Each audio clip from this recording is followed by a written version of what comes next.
Hi, அனைவருக்கும் இனிய வணக்கம். இன்னைக்கு பிறந்த நாள் கொண்டாடுற, கல்யாண நாள் கொண்டாடுற எல்லாருக்கும் எங்களுடைய மனமார்ந்த வாழ்த்துக்கள். என்ன அப்படி டல்லாகி போச்சு, டிட்டாக்குன்னு டல்லாகி போயிடுச்சு.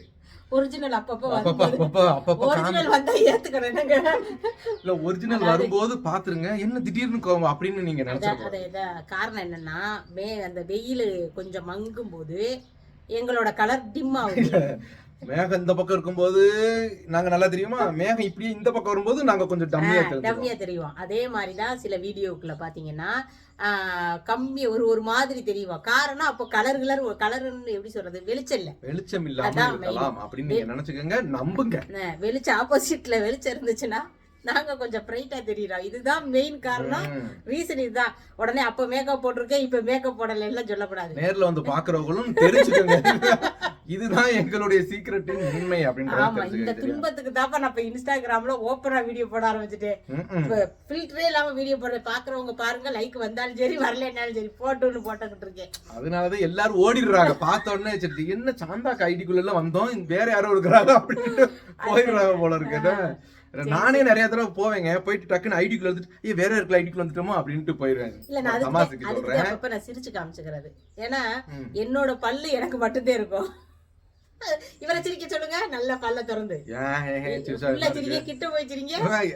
எங்களுக்கு பல்லு வந்து கரை இருக்க, கரைக்கு சொல்லல அப்படி எங்களுக்கு இருக்கத்தான் செய்யுது. நாங்க அதை மனப்பூர்வமா ஒத்துக்கோம். உங்களுக்கு நீங்க வந்து பல்ல வெண்மையா வச்சிருக்கீங்க, நீங்க ஈன்னு இழுச்சு போய் கேமரா கிட்ட காமிங்க. அதாவது நான் கரைக்கு சொல்லல, சில பேரு சிரிக்கிறத கூட அசிங்கமா தெரியுமோன்னு நினைச்சு மனசு விட்டு சிரிக்க மாட்டாங்க. சிரிக்கும் போதே ஒரு போலி சிரிப்பு மாதிரி சிரிச்சுக்கிடுவாங்க. நிஜமா நிறைய பேர் இந்த வீடியோ பாக்குறவங்க எத்தனை பேர் பாக்குறீங்கன்னு தெரியாது. ஆனா பாக்குறவங்கல ஒரு பேராவது இருப்பீங்க, நம்ம டக்குன்னு சிரிச்சோம்னா ஐயோ நம்ம பல்லு ஏத்துற மாதிரி தெரியுமோ, ஐயோ நம்ம பல்லு ஃபுல்லா வெளியில தெரிஞ்சிருமோங்கிற ஒரு ஃபீலோட சிரிப்பை உள்ளடக்கிக்கிருவீங்க. கொஞ்சம் சிரிக்க வந்தது சிரிப்பு, அப்படித்தான் இவரு. ஆமா, தலையை உள்ளுக்குள்ள இழுத்துக்கிட்ட மாதிரி அந்த மாதிரி.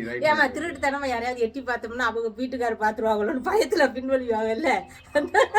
பாக்குறவங்க பாடு நமக்கு, நம்ம என்னங்க, நம்ம அதெல்லாம் நம்ம என்ன யோசிக்கிறோம், எட்டி பாக்குறவங்க பாடு, நம்ம அதை பத்தி யோசிக்கிறதே கிடையாது. அந்த மாதிரி கேட்டீங்களா? சரி, ரைட்டு. அப்புறம் நிறைய பேர் கேட்டிருந்தீங்க, என்ன காரணத்துக்காக நீங்க வந்து இது லென்த் வீடியோ போடாம இருக்கிறீங்க அப்படின்னு நிறைய பேர் பிரைவேட் மெசேஜ் கேட்டீங்க. அடைய ஐயா ஒரு பேசியாச்சும் ஒரு வீடியோ போடுங்கயா அப்படின்னு சொல்லி நிறைய பேர் கேக்குறீங்க. கண்டிப்பா லென்த் வீடியோ 3 ஐடி இருக்குங்க, பேருக்கு தாங்க 3 ஐடி இருக்கு. இப்பெல்லாம் பாத்தீங்கன்னா வீடியோவே ரொம்ப கம்மி. நேத்தெல்லாம் பாத்தீங்கன்னா இவர்கிட்ட இன்ஸ்டாகிராம்ல கேக்குறாங்க, என்கிட்ட சபிதா டியர் சொல்லிட்டாங்க, நீங்க வீடியோ போடல அவ்வளவுதான் சோழி முடிஞ்சு சொல்லிட்டு நீங்க வீடியோ போடல. பாக்கி உள்ளவங்க எல்லாரும் இப்ப சபிதா சொன்னதுனாலதான் போட்டீங்களா, இப்ப எங்களுக்காக எல்லாம் போடலன்னு மறுபடியும் சண்டைக்கு வந்துடாதீங்க. அவங்க வந்து என்கிட்ட சண்டை போட்டாங்க, அதனால நான் அவங்க பேரை எடுத்து சொல்றேன். சண்டை போட்டாங்க என்கிட்ட, நீங்க வீடியோ போடாம வீட்டுல ஒரு வேலை நடக்க மாட்டேங்குது, நீங்க வீடியோ போட்டீங்கன்னா ஆன் பண்ணி வச்சுட்டு நாங்க வீட்டு வேலைகள் எல்லாம் பாத்துருவோம். ஏன்னா டேப் ரிகார்டு மாதிரி சவுண்ட் கேட்டுக்கிட்டே இருக்குமா, அந்த மாதிரி கேட்கும் போது அப்ப வீட்டுக்காரர் மேல இருக்க கோவத்தை எல்லாமே எங்க வீடியோல கேட்டு தெரிஞ்சு அப்படி அதுலயே சமாளிச்சிருவாங்க போல இருக்கு. அதனால சொல்லியிருக்காங்க, அதை தமாஷாவே எடுங்க. சரி, ஓகேவா? அப்புறம் நம்ம வீடியோ எதிர்பார்த்த எல்லா உள்ளங்களுக்கும் ரொம்ப நன்றி. நாங்க வீடியோ போடுறோம், பேசியே போடுறோம். அடுத்த வாரம் ஃபுல்லாவே வேற லொகேஷன் வீடியோ உங்களுக்கு வரும். அது என்ன லொகேஷன் தான் தெரியாது, வரும் அடுத்த வாரம் நினைக்கிறேன். என்ன அடுத்த வாரத்துல வரும்போது உங்கள்கிட்ட காமிக்கலாம். அப்புறம் வீடியோ தான் பாப்பீங்களா எல்லாரும், அதாமா சொல்றேன். அடுத்த வாரம் அங்க வரும்போது நான் காமிக்கிறேன்னு சொல்லி வீடியோவை எடுத்து போடுறேன் அப்படின்னு அர்த்தம்.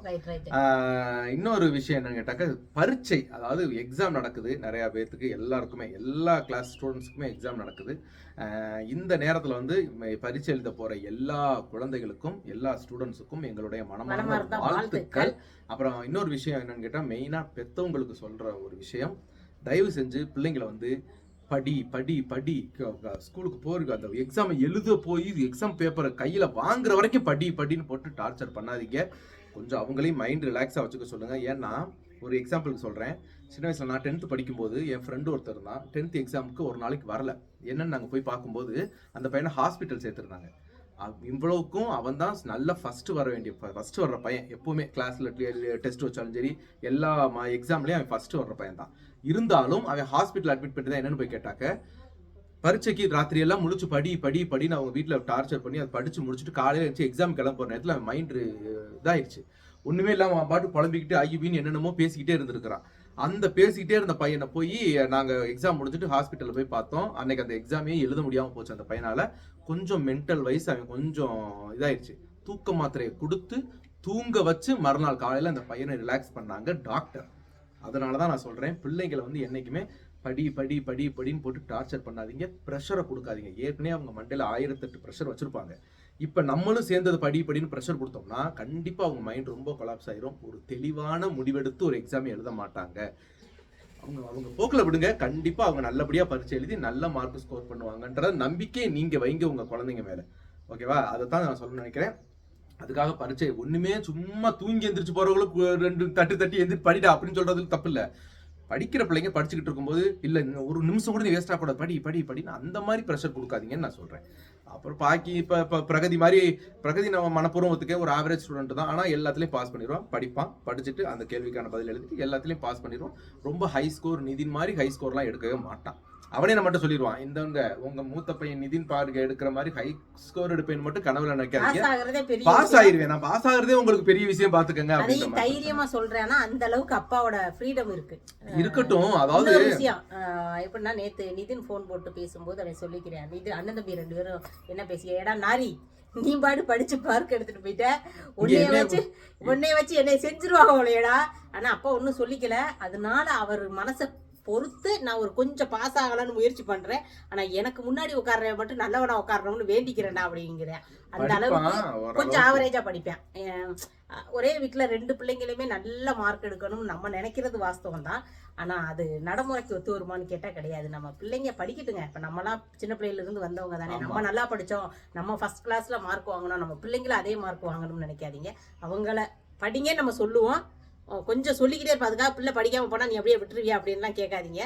ரொம்ப டார்ச்சர் கொடுக்க வேண்டாம்னு நான் தெளிவா சொன்னேன். என்னன்னா, படிக்காத பிள்ளையில 2 தட்டி எதிர்த்து படிடான்னு சொல்றதுல பிரச்சனை கிடையாது. படிச்சுக்கிட்டு நல்லா படிக்கிற பிள்ளைங்க அப்படின்னாக்கா அவங்களுக்கு ரொம்ப ப்ரெஷர் கொடுக்காதீங்கன்னு தான் நான் சொல்றேன். என்னதான் குக்கர் அமுக்கி வச்சிருந்தாலும் விசில் வெளில கொஞ்ச நேரமாச்சு அது ரிலாக்ஸேஷனுக்கு விசில் வரணும். விசில் அமுக்கியே வச்சிருந்தீங்கன்னு வச்சுக்கோங்களேன், அது குக்கர் டமார்னு வெடிச்சிடும். அதுக்காகத்தான் நான் சொல்றேன், யாருக்கும் குழந்தைகளுக்கு ப்ரெஷர் கொடுக்காதீங்க. பெற்றவங்களே தயவு செஞ்சு குழந்தைகளுக்கு ப்ரெஷர் கொடுக்காதீங்க. அவங்க மைண்ட் ரிலாக்ஸ் ஆவீங்க. எக்ஸாம் போய் நல்லபடியா எழுதட்டும், நல்ல மார்க் ஸ்கோர் பண்ணுவாங்க. எழுதுற எல்லா குழந்தைகளும் அவங்க படிச்ச கேள்வியே வந்து அவங்க நல்ல மார்க் ஸ்கோர் பண்ணணும்னு நாங்க அந்த ஆண்டவன்ட்ட வேண்டிக்கிறோம். நம்ம சார்பாக நம்ம உறவுகளும் வேண்டிக்கங்க. ஓகேவா? எல்லா குழந்தைகளுக்காகவும் வேண்டிக்கங்க. இப்ப பிரகதிக்குமே எக்ஸாம் நடந்துகிட்டு இருக்கு. ஆமா, அவனுக்கு சேர்த்து வேண்டிக்கங்க. ஆமா, எக்ஸாம் நடந்துகிட்டு இருக்கு. நேத்து 2 எக்ஸாம் முடிஞ்சிருக்கு. இன்னைக்கு லீவுன்னு நினைக்கிறேன். ஆமா, இன்னைக்கு லீவு. நாளைக்கு தான் எக்ஸாம். நாளைக்கு எக்ஸாம். இன்னைக்கு ஃபுல்லா தூங்குவாருங்க, புக் எடுத்து படிக்க மாட்டாரு. நாளைக்கு போறதுக்கு கொஞ்சம் நேரத்துக்கு முன்னாடி, நாளைக்கு மதியம் தான் எக்ஸாம், நாளைக்கு காலையில இருந்து படிப்பாரு. நைட் படிப்பாரு. நைட் ஒரு 10:30 மணிக்கு 10:30க்கு மேலதான் உட்காந்து படிப்பாரு. 12-1 மணி வரை படிச்சுட்டு 1:30க்கு எந்திரிச்சு குளிப்பாரு. ஏன்னா படிச்சது மண்டையில நனைஞ்சு உள்ள இறங்கட்டும்.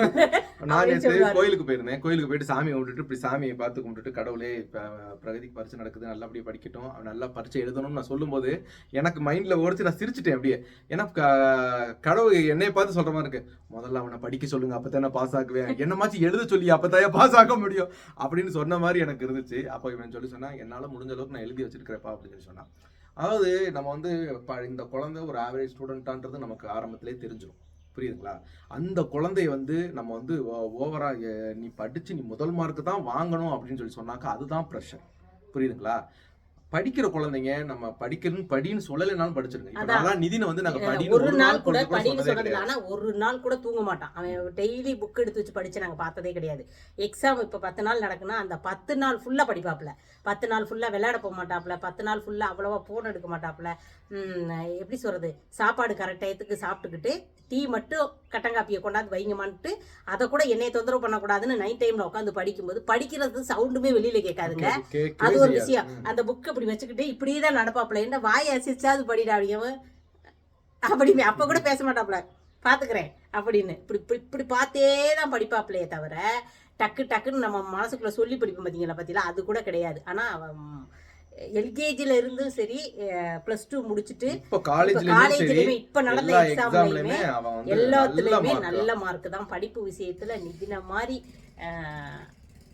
ஒரு இதாகிறது கிடையவே. அதுவே ஒரு எக்ஸாம்ல வந்து நிதினுக்கு தலைவலிச்சனால தலைவலியோட போனனாலதான் ஒரு எக்ஸாம்ல +2ல லாஸ்ட்ல மார்க் கம்மியாச்சு. அப்பவே நான் சத்தம் போட்டேன். என்ன காரணம்னா நீ இப்படி ராத்திரி எல்லாம் முழிச்சு ரொம்ப நேரம் படிக்கிறனாலையும் காலையில ரொம்ப நேரத்துக்கு முன்னாடி 3 மணிக்கு 2 மணிக்கெல்லாம் எந்திரிச்சு படிக்கிறனால தான்டா இப்படி அப்படி நான் தலைவலின்னு சொல்றேன்.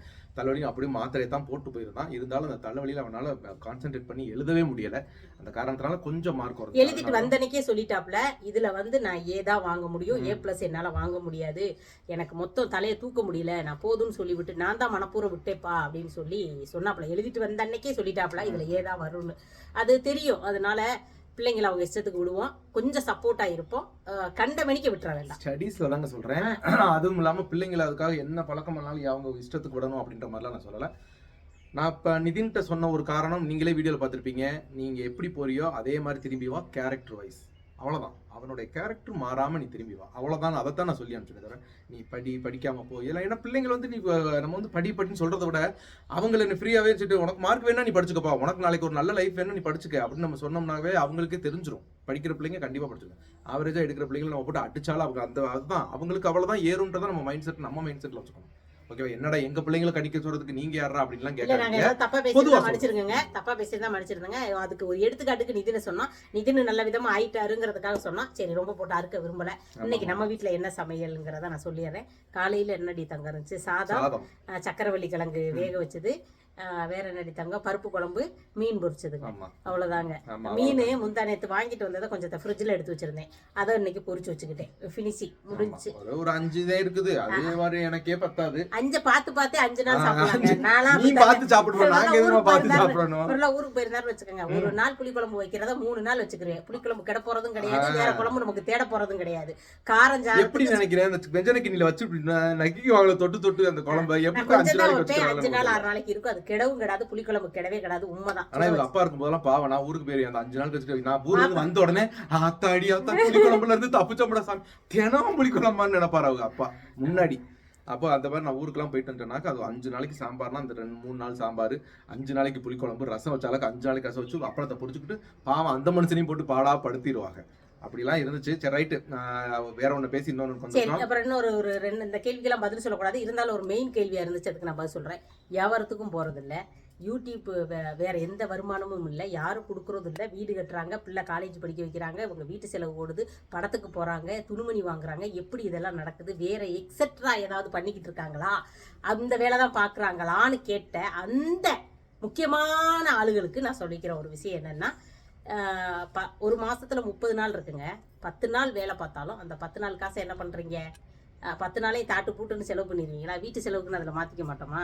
வீட்டு செலவுக்கு அப்படி நீங்கள் சொன்ன மாதிரி யூடியூப் வருமானம் வருதா, அதில் தான் கடனை கட்டுவோம், அதில் தான் ஏதாவது ஒன்று பண்ணுவோம். கிடைக்கிறதெல்லாம் செலவு பண்ணுறதுக்கு இவர் ஊதாரி கிடையாது, நானும் செலவாளி கிடையாதுங்க. நாங்கள் 2 பேருமே சிக்கனாளி தான். ஸோ 500 ரூபா கிடைச்சாலும் அதை எப்படி செலவு பண்ணணும், எந்த விதத்தில் மாற்றணுங்கிறது எங்களுக்கு தெரியும். அதனால் செஞ்சுக்கிட்டு இருக்கோம். நீங்கள் சொன்ன மாதிரி அந்த விதமாக சம்பாரிச்சு தான் நாங்கள் சாப்பிடணும்னு நினச்சோம்னா இந்த விதமாக உங்கள்கிட்ட பேச்சு வாங்கிட்டு இருக்க வேண்டிய அவசியமே கிடையாது. அதுக்கு இதுதான் இடமானமும் கிடையாது. என்ன அந்த மாதிரி சம்பாதிக்கிறதுக்கு 4 செவரு போதுங்க. இந்த மாதிரி பப்ளிக் தேவைப்படாதுங்க. ஓகேங்களா? இன்னொரு விஷயம் என்னன்னு கேட்டீங்கன்னா, யாரையுமே படக்குன்னு அப்படி பேசிடாதீங்க, யோசிச்சு பேசுங்க. ஏன்னா நம்ம வீட்லயும் பெண் பிள்ளைங்கள் எல்லாரும் இருக்காங்க. சோசியல் மீடியாவுக்கு வந்துட்டா எல்லாருமே அந்த மாதிரி டைப்புன்னு நினைக்க கூடாது. பொதுவா அந்த வரவு செலவு விஷயத்துல சிக்கனம்னு ஒண்ணு இருந்தா எப்பாற்பட்டவங்களும் இருந்து சாப்பிடலாம். அப்போ முடியலேன்னு வச்சுக்கோங்களேன், நம்ம டெய்லி வேலைக்கு போகிறோம், நமக்கு உடம்பு சரியில்லாமல் போயிடுச்சு, நம்ம என்ன பண்ணுவோம்? அப்போ உடம்பு சரியில்லைன்னா அந்த உடம்புக்கு குணமாகிற வரை நம்ம வீட்டில் இருந்து எப்படியாவது குடும்பத்து செலவை பார்த்துருவோம்ல, பட்னி கிடக்க மாட்டோம்ல. அப்போ அவங்களாம் அந்த மாதிரி இது செஞ்சு தான் சாப்பிட்றாங்களா? யோசிங்க, லாஜிக்காக யோசிங்க. ஓகேங்களா? இந்த இதை வந்து நான் கொஞ்சம் சாதுவாக தான் பேச ட்ரை பண்ணியிருக்கேன்னு நினைக்கிறேன். கண்டிப்பாக எப்படின்னு தெரியாது. இல்லை இது பேசின விதம் சாதுவாகவோ இல்லை பேசுனது ரஃபாவோ இருந்தாலும் பேசின விஷயம் கரெக்டுன்னு தான் நான் சொல்லுவேன். ஏன்னா சொல்லும் போல நமக்கு நீங்க சொல்ற மாதிரி அந்த சொன்ன ஒருத்தர் தான் அதை நம்ம சொல்லியிருக்க கூடாது. இருந்தாலும் அந்த தொழில் பண்ணி தான் நம்ம பண்ணணும்னு நினைச்சிருந்தாக்க அந்த 4 சவுத்துக்குள்ள பண்ணிட்டு போயிடலாம். அப்படி பப்ளிக்கா இது பண்ணி நம்ம பண்ண வேண்டிய அவசியம் கிடையாது. சரி ஓகே, அவங்களை முக்கியத்துவம் கொடுத்து நம்ம பேசக்கூடாதுன்னு நிறைய உறவுகள் சொல்லியிருக்கீங்க. அதனால நாங்கள் அதை விட்டுறோம். ஓகேவா? சரி ரைட்டு, விடுங்க. இன்னைக்கு நம்ம வீட்டில் என்ன சமையல் என்னதுன்னு பார்த்துட்டீங்க.